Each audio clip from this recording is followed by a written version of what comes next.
We are starting this month's show on the road in Douglas County. Most of us are familiar with bamboo plants, but you may not know there's a bamboo farm in our community. Let's take a look at how this family farm has been transformed.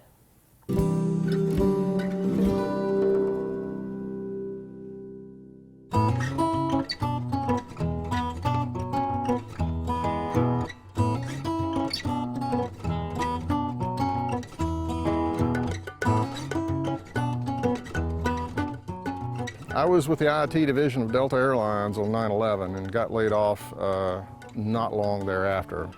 So I wanted to do something as a fallback that didn't have anything to do with the airline industry or IT. So that was in 2001. In 2002, I started doing my research. We started planting in 2003.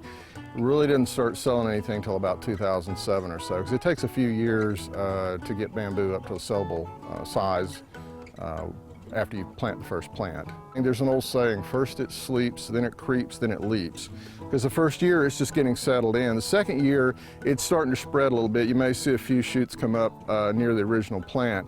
By the third or fourth year, depending on exactly when you planted it, that's when it pops. And a lot of people have seen it where they've cut it all down and it all sprang back up, and they get the idea that I can take one plant and by the spring it's going to be everywhere. And it takes longer than that. It can take up to about 7 years or so, depending on the growing conditions, for you to really start seeing a nice stand of bamboo. This was originally my grandfather's farm. Back in the day, he grew corn, beans, vegetables, and row crops and things like that. He passed away in 1982, and as you can see, the pine trees started taking over. When I was a kid, this was all open cropland. I just want to show this off. This was my grandfather's tractor. This is a 1952 Ford 8N, and back in the day, he used this. I actually remember when I was a kid, he plowed this whole farm using this tractor. He got this before that day, they actually used mules out here. In the winter, what we do is to prepare for the spring season. That's when everyone gets a green thumb. We go out and we dig. It's very labor intensive. It's very tough work. But you dig up, I tell people, it's like if you're ever digging in your garden and you hit a tree root and then you're like chopping and trying to get that out. Well, that's what we do every time we dig a piece of bamboo. We've got to sever those big rhizomes underground.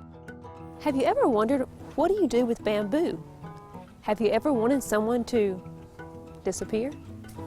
We had a guy, he lived in town, Atlanta, and he told me he did not like his neighbor, and he wanted to make him disappear behind a wall of green.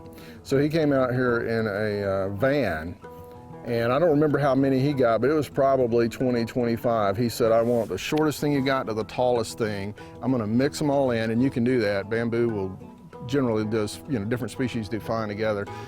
And I mean, we stuffed every piece of bamboo we could get in his van. He left out of here, and it was just bushes sticking out of it all through there. But that's one of my things that I like to say, was that he wanted to make his neighbor disappear behind a wall of green. So that's what we set him up for.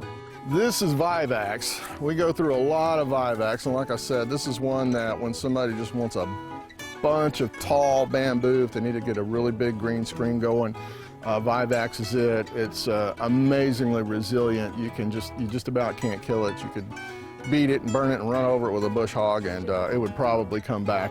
This is Moso. This is a young stand of Moso. I imported these seeds from China. This has potential for the largest bamboo that you can grow in this area. This is giant leaf. This produces the largest leaf of any bamboo.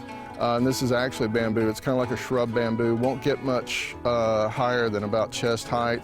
Then black is very popular just because it's unusual, and people are amazed. Yes, it is really black. It comes up green, but it turns black. The youngest canes are closest to us, and as you can see, they're green. The older canes are black, and you can see this is about as tall as black is going to get. So this is a great example of what you could have after a few years with black. We had a guy come out, and every now and then you get somebody like this.